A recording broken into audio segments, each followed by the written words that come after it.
कल्पना कीजिए, दुनिया की सबसे खतरनाक पहाड़ियों में से एक जगह, जहां ऑक्सीजन इतनी कम होती है कि कुछ मिनट चलने के बाद ही सांस फूलने लगती है, जहां तापमान -30 डिग्री तक गिर सकता है, जहां बर्फ, पत्थर और खतरनाक चट्टानों के बीच एक छोटी सी गलती भी मौत बन सकती है। और इसी जगह एक दिन अचानक भारतीय सेना को पता चलता है कि जिन पहाड़ियों को वे अपनी चौकी समझ रहे थे, उन पर दुश्मन पहले से बैठा हुआ है। लेकिन सवाल यह है, दुश्मन वहां पहुंचा कैसे?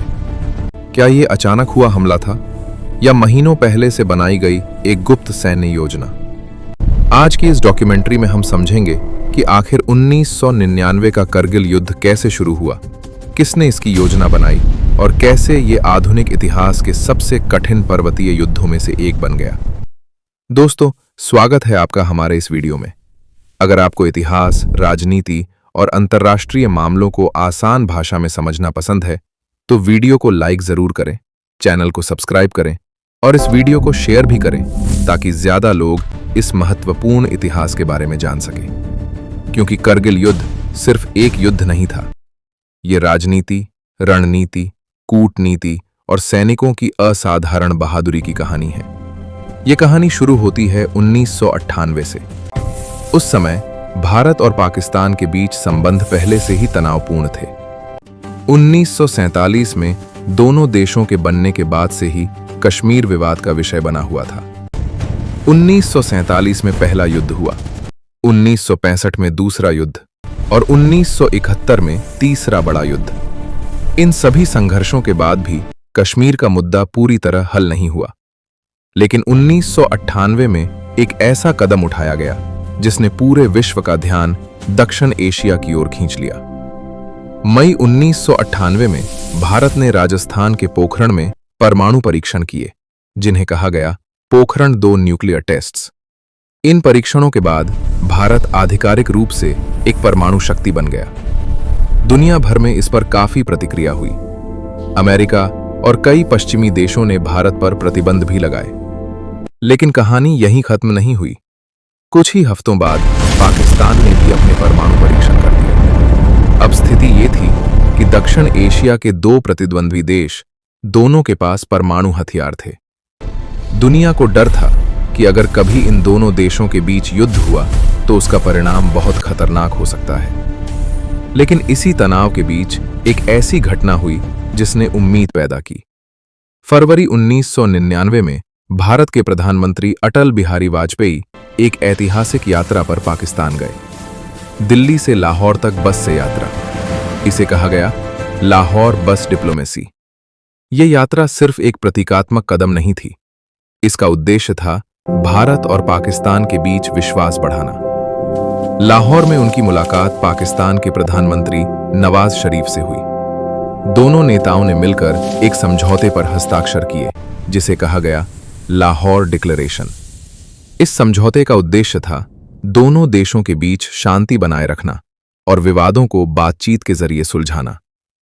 लेकिन इतिहास में कई बार ऐसा हुआ है कि जब नेता शांति की बात कर रहे होते हैं, उसी समय कहीं और युद्ध की योजना बन रही होती है। और करगिल की कहानी में भी कुछ ऐसा ही हुआ। जब ये शांति वार्ता चल रही थी, उसी समय पाकिस्तान की सेना के कुछ शीर्ष अधिकारी एक गुप्त सैन्य योजना पर काम कर रहे थे। इस योजना के प्रमुख माने जाते हैं परवेज मुशर्रफ। उस समय वे पाकिस्तान के आर्मी चीफ थे। कहा जाता है कि उन्होंने और उनके कुछ सहयोगियों ने मिलकर एक योजना बनाई। इस योजना का उद्देश्य था कश्मीर के कारगिल क्षेत्र की ऊंची पहाड़ियों पर कब्जा करना। कश्मीर में एक वास्तविक सैन्य सीमा है, जिसे कहा जाता है लाइन ऑफ कंट्रोल। यही वो रेखा है जो भारतीय और पाकिस्तानी नियंत्रण वाले क्षेत्रों को अलग करती है। इस क्षेत्र की भौगोलिक स्थिति बहुत कठिन है। ऊंचे पहाड़, संकरी घाटियां, बर्फ से ढकी चोटियां। सर्दियों में यहां भारी बर्फबारी होती है, इतनी ज्यादा कि कई ऊंची चौकियां अस्थायी रूप से खाली करनी पड़ती हैं, क्योंकि वहां रहना लगभग असंभव हो जाता है। पाकिस्तानी सैन्य रणनीतिकारों ने यही कमजोरी देखी। उनकी योजना थी कि जब सर्दियों में भारतीय सेना कुछ पोस्ट खाली करे, तब पाकिस्तानी सैनिक चुपचाप उन पहाड़ियों पर कब्जा कर ले। और जब गर्मियों में भारतीय सेना वापस आए तो उन्हें पता चले कि दुश्मन पहले से ही ऊंचाई पर बैठा है। युद्ध में ऊंचाई बहुत बड़ा फायदा देती है। अगर कोई सेना पहाड़ की चोटी पर है तो वो नीचे मौजूद सेना पर आसानी से हमला कर सकती है। इसी रणनीतिक लाभ को पाने के लिए यह योजना बनाई गई थी। इस योजना को अक्सर ऑपरेशन बद्र कहा जाता है। धीरे धीरे पाकिस्तानी सैनिकों ने पहाड़ियों में घुसपैठ शुरू कर दी, लेकिन उन्होंने खुद को पाकिस्तानी सैनिक नहीं बताया। वे खुद को कश्मीरी उग्रवादी दिखाने की कोशिश कर रहे थे। असल में वे पाकिस्तानी सेना की नॉर्दर्न लाइट इन्फेंट्री के सैनिक थे। 1998 के अंत और 1999 की शुरुआत में उन्होंने धीरे धीरे कई ऊंची चोटियों पर कब्जा कर लिया। इनमें सबसे महत्वपूर्ण क्षेत्र था कारगिल। इसके अलावा ड्रेस बतलीक और मुश्कोह वैली जैसे इलाके भी शामिल थे। इन पहाड़ियों पर बैठकर वे श्रीनगर लेह हाईवे को निशाना बना सकते थे। यह हाईवे भारतीय सेना के लिए बहुत महत्वपूर्ण है, क्योंकि इसी रास्ते से लद्दाख तक सप्लाई पहुंचती है। लेकिन यह घुसपैठ लंबे समय तक छिपी नहीं रह सकी। मई 1999 में एक स्थानीय चरवाहा ताशी नामग्याल अपने जानवरों को चराने पहाड़ों पर गया। उसे दूर कुछ अजीब गतिविधि दिखाई दी। कुछ लोग पहाड़ियों पर तंबू लगा रहे थे और बंकर बना रहे थे। उसे शक हुआ कि यह सामान्य लोग नहीं है। उसने तुरंत भारतीय सेना को इसकी सूचना दी। शुरुआत में सेना को लगा कि शायद कुछ घुसपैठिए होंगे, लेकिन जब सेना की गश्ती टीम वहां पहुंची तो उन्हें बहुत बड़ा झटका लगा। वहां भारी हथियारों से लैस सैनिक थे और उन्होंने मजबूत बंकर बना लिए थे। अब यह साफ हो गया था कि यह कोई छोटी घुसपैठ नहीं है, यह एक बड़ी सैन्य कार्रवाई थी।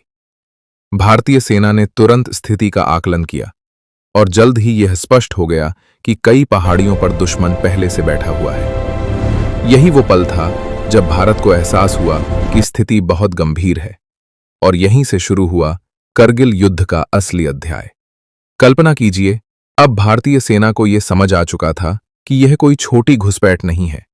यह एक पूरी तरह से संगठित सैन्य ऑपरेशन था, जिसमें दुश्मन पहले से ऊंची पहाड़ियों पर बैठा हुआ था। नीचे से ऊपर चढ़कर हमला करना, वो भी ऐसी जगह जहां ऑक्सीजन कम हो, तापमान बेहद कम हो और हर तरफ चट्टानें हो। यह किसी भी सेना के लिए सबसे कठिन परिस्थितियों में से एक माना जाता है। लेकिन अब भारत के पास कोई दूसरा विकल्प नहीं था। जिन पहाड़ियों पर कब्जा हो चुका था उन्हें वापस लेना ही था, और इसी के साथ भारतीय सेना ने एक बड़ा सैन्य अभियान शुरू किया, जिसे कहा गया ऑपरेशन विजय। इस ऑपरेशन का उद्देश्य साफ था, कारगिल क्षेत्र में घुसपैठ करके बैठी सभी दुश्मन चौकियों को खत्म करना और हर पहाड़ी को फिर से अपने नियंत्रण में लेना। लेकिन इस ऑपरेशन की शुरुआत आसान नहीं थी। पहली चुनौती थी असली स्थिति को समझना। शुरुआत में भारतीय सेना को लगा था कि शायद कुछ 100 घुसपैठिए होंगे, लेकिन धीरे धीरे जब इलाके का सर्वे किया गया तो पता चला कि स्थिति उससे कहीं ज्यादा गंभीर है। दुश्मन कई किलोमीटर अंदर तक आ चुका था और उन्होंने कई ऊंची चोटियों पर मजबूत बंकर बना लिए थे। इन बंकरों में भारी हथियार भी मौजूद थे। सबसे बड़ी समस्या ये थी कि वे ऊंचाई पर थे। युद्ध के सिद्धांतों के अनुसार अगर दुश्मन ऊंचाई पर बैठा हो तो उसे हटाना कई गुना मुश्किल हो जाता है, क्योंकि ऊपर बैठा सैनिक नीचे मौजूद सैनिकों को साफ देख सकता है, जबकि नीचे से ऊपर चढ़ने वाले सैनिक पूरी तरह खुले निशाने पर होते हैं। कारगिल युद्ध में यही स्थिति थी। भारतीय सैनिकों को रात के अंधेरे में खड़ी चट्टानों पर चढ़ना पड़ता था। कई जगहों पर चढ़ाई लगभग सीधी थी, कुछ जगहों पर 70 डिग्री तक का एंगल था, और इसके ऊपर से दुश्मन मशीन गन और मोर्टार से हमला कर रहा था। लेकिन भारतीय सेना ने धीरे धीरे अपनी रणनीति बनानी शुरू की। सबसे पहले इलाके को सेक्टर में बांटा गया। मुख्य क्षेत्र थे डरास कारगिल बतलिक और मुश्कोह वैली। इन सभी क्षेत्रों में अलग अलग सैन्य यूनिट्स को जिम्मेदारी दी गई। इसी समय भारतीय वायुसेना को भी ऑपरेशन में शामिल किया गया। भारतीय वायुसेना ने एक हवाई अभियान शुरू किया, जिसे कहा गया ऑपरेशन सफेद सागर। यह पहली बार था जब भारतीय वायुसेना को इतनी ऊंचाई पर युद्ध अभियान चलाना पड़ा। लड़ाकू विमान दुश्मन की चौकियों पर हमला करने लगे, लेकिन यहां भी एक चुनौती थी। भारत सरकार ने यह स्पष्ट निर्देश दिया था कि भारतीय वायुसेना को लाइन ऑफ कंट्रोल को पार नहीं करना है। इसका मतलब यह था कि हवाई हमले सिर्फ भारतीय क्षेत्र के अंदर ही किए जा सकते थे। इससे ऑपरेशन और भी मुश्किल हो गया। लेकिन धीरे धीरे भारतीय सेना ने कई महत्वपूर्ण जगहों पर बढ़त बनानी शुरू की। सबसे पहले बड़ी लड़ाई हुई तोलोलिंग की पहाड़ी पर। यह पहाड़ी बहुत महत्वपूर्ण थी क्योंकि यहां से दुश्मन श्रीनगर लेह हाईवे पर नजर रख सकता था। अगर यह पहाड़ी दुश्मन के पास रहती तो भारत के लिए सप्लाई लाइन खतरे में पड़ सकती थी। इस पहाड़ी को वापस लेने के लिए कई दिनों तक भीषण लड़ाई चली। भारतीय सैनिकों को रात में चढ़ाई करनी पड़ती थी। वे धीरे धीरे ऊपर बढ़ते थे। कई बार उन्हें दुश्मन की गोलियों का सामना करना पड़ता था, लेकिन आखिरकार भारतीय सेना ने इस पहाड़ी पर कब्जा कर लिया। यह युद्ध का पहला बड़ा मोड़ था। इसके बाद भारतीय सेना का मनोबल और बढ़ गया, लेकिन अभी सबसे कठिन लड़ाई बाकी थी। कारगिल क्षेत्र की सबसे महत्वपूर्ण और सबसे ऊंची पहाड़ियों में से एक थी टाइगर हिल। यह पहाड़ी लगभग 16,700 फीट की ऊंचाई पर स्थित है। यहां से पूरे इलाके पर नजर रखी जा सकती थी। दुश्मन ने यहां मजबूत बंकर बना रखे थे।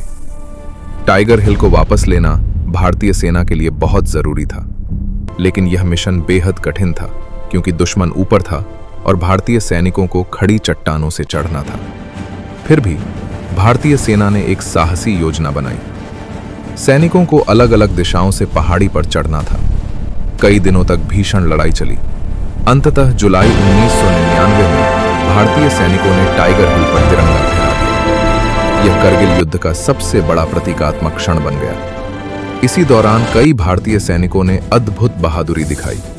इनमें से एक नाम पूरे देश में प्रसिद्ध हो गया। वह थे कैप्टन विक्रम बत्रा। वे भारतीय सेना की 13 जम्मू कश्मीर राइफल्स में अधिकारी थे। उन्होंने कई महत्वपूर्ण मिशनों में नेतृत्व किया। एक मिशन के बाद जब उनसे पूछा गया कि ऑपरेशन कैसा रहा, तो उन्होंने रेडियो पर कहा, "यह दिल मांगे।" यह वाक्य पूरे देश में प्रसिद्ध है। बाद में एक और मिशन के दौरान वे गंभीर लड़ाई में शहीद हो गए। उनकी बहादुरी के लिए उन्हें मरणोपरांत भारत का सर्वोच्च सैन्य सम्मान परम वीर चक्र दिया गया। लेकिन करगिल युद्ध सिर्फ पहाड़ियों की लड़ाई नहीं था, यह अंतर्राष्ट्रीय राजनीति का भी मुद्दा बन गया था। दुनिया के कई देशों को चिंता थी कि 2 परमाणु शक्ति वाले देश युद्ध में हैं। अमेरिका ने भी स्थिति पर नजर रखी। अमेरिकी राष्ट्रपति बिल क्लिंटन ने पाकिस्तान पर दबाव डाला कि वह अपने सैनिक वापस बुलाए। धीरे धीरे अंतर्राष्ट्रीय दबाव बढ़ने लगा। जुलाई 1999 में पाकिस्तान के प्रधानमंत्री नवाज शरीफ अमेरिका गए और वहां बातचीत हुई। इसके बाद पाकिस्तान ने अपने सैनिक पीछे हटाने की घोषणा की, लेकिन जमीन पर लड़ाई अभी भी जारी थी। भारतीय सेना एक एक करके पहाड़ियों को वापस ले रही थी और धीरे धीरे स्थिति भारत के पक्ष में आती जा रही थी। कारगिल युद्ध अपने अंतिम चरण में पहुंच चुका था।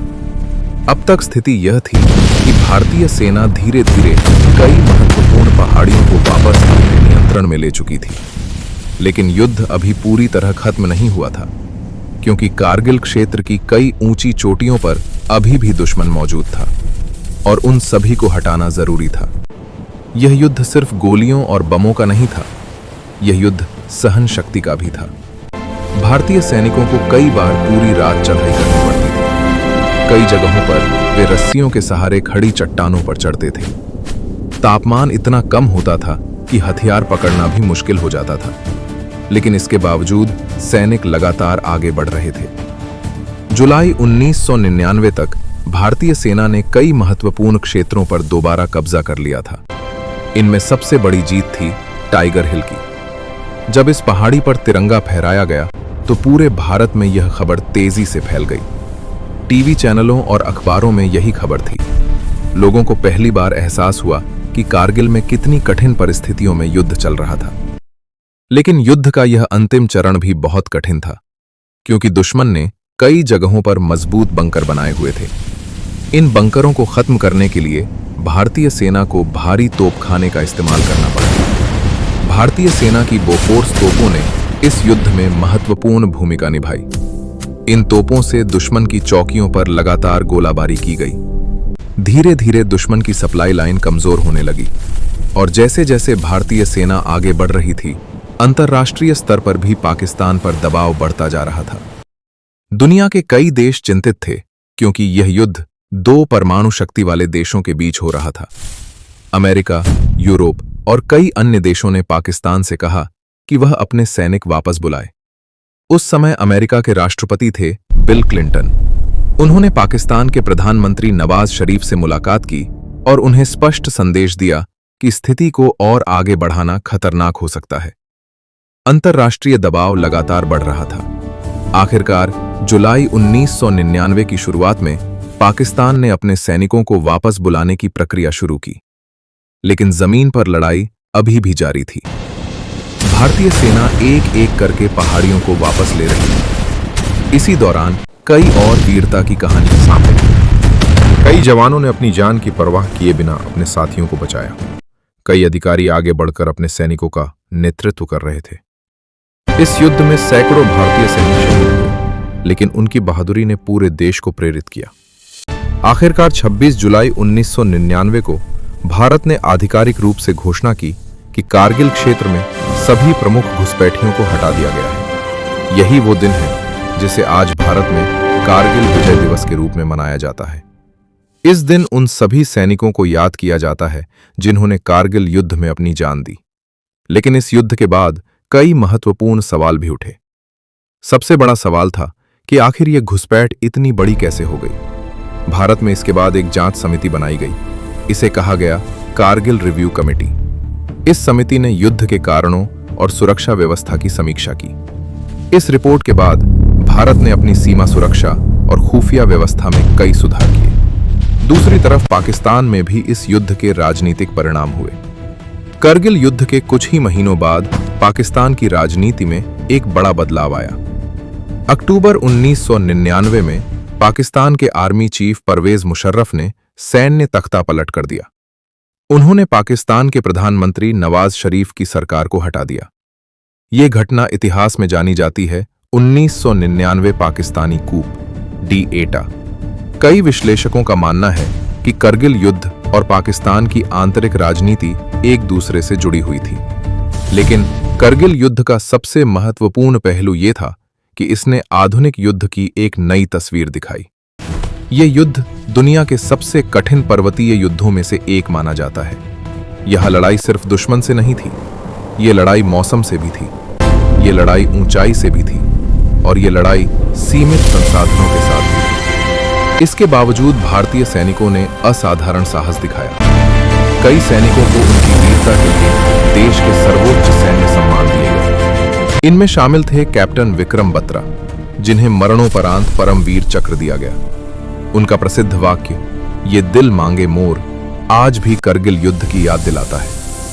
कारगिल युद्ध ने भारत की सैन्य रणनीति पर भी गहरा प्रभाव डाला। इसके बाद भारत ने अपनी सीमा पर निगरानी बढ़ाई, सैन्य उपकरणों को आधुनिक बनाया गया और पहाड़ी युद्ध के लिए विशेष प्रशिक्षण पर ज्यादा ध्यान दिया गया। लेकिन शायद इस युद्ध की सबसे बड़ी सीख ये है कि युद्ध सिर्फ हथियारों से नहीं जीते जाते। युद्ध जीतने के लिए साहस, नेतृत्व और बलिदान की भी जरूरत होती है। करगिल की बर्फीली पहाड़ियों में जिन सैनिकों ने लड़ाई लड़ी, उन्होंने दुनिया को दिखा दिया कि कठिन से कठिन परिस्थितियों में भी इंसान की इच्छा शक्ति कितनी मजबूत हो सकती है। और यही कारण है कि कारगिल युद्ध आज सिर्फ एक सैन्य संघर्ष नहीं, बल्कि साहस, कर्तव्य और बलिदान की कहानी के रूप में याद किया जाता है। दोस्तों, अगर आपको ये डॉक्यूमेंट्री पसंद आई हो तो वीडियो को लाइक जरूर करें, चैनल को सब्सक्राइब करें और इस वीडियो को शेयर जरूर करें ताकि ज्यादा से ज्यादा लोग हमारे इतिहास के इस महत्वपूर्ण अध्याय को जान सकें।